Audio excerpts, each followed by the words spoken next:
Bienvenue sur InfoLive TV, nous sommes le mardi 8 janvier 2008, merci de nous retrouver pour un flash d'information.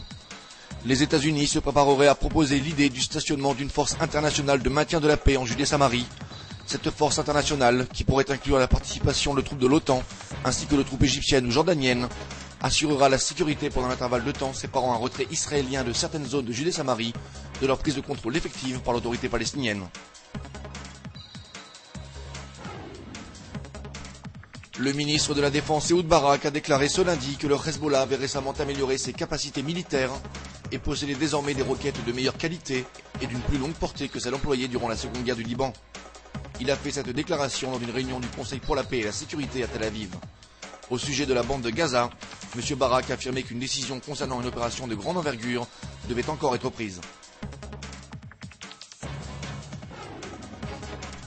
La ministre des Affaires étrangères Tzipi Livni a effectué lundi une visite en Judée-Samarie en compagnie des principaux commandants de l'armée israélienne et a réaffirmé qu'Israël continuera de combattre sans relâche le terrorisme, même durant les périodes de négociation avec l'autorité palestinienne.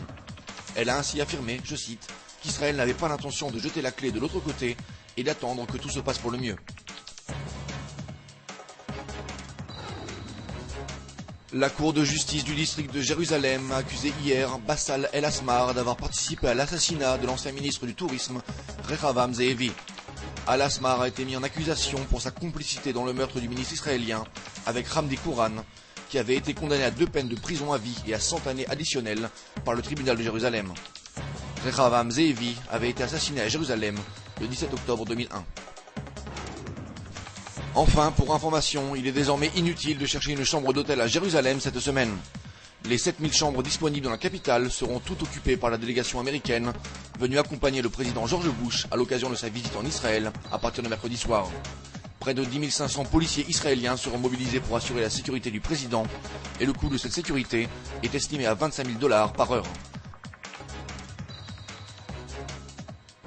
Votre programme sur InfoLive TV, c'est aussi un documentaire sur le dernier compte à rebours avant l'arrivée de George Bush en Israël. Retrouvez aussi un reportage sur les processions de Noël orthodoxes à Bethléem.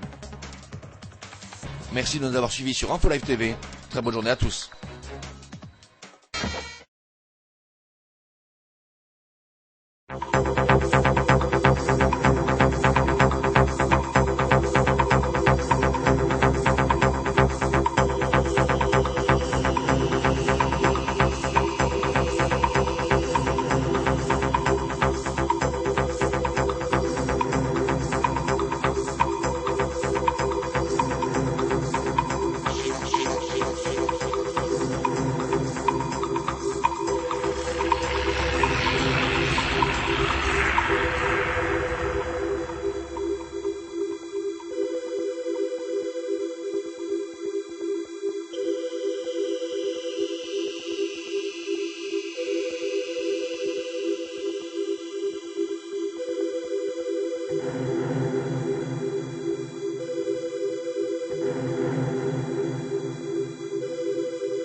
Découvrez en avant-première le nouveau service d'InfoLive TV.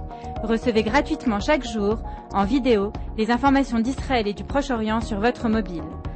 Pour vous abonner, entrez sur notre site www.infolive.tv et cliquez sur la bannière Service téléphone mobile. Aujourd'hui, le monde entier parle d'Israël. Mais qui parle d'Israël au monde entier, en temps réel, en 4 langues et en direct de Jérusalem? InfoLive.tv, la première chaîne de télévision internationale israélienne. 24 heures sur 24, 7 jours sur 7, suivez de l'intérieur l'actualité d'Israël et du Moyen-Orient. Des reportages, des interviews, un grand journal et des flash infos en images dès que l'actualité l'exige. Infolive.tv, votre regard direct et vrai sur l'actualité d'Israël. Retrouvez InfoLive sur internet www.infolive.tv.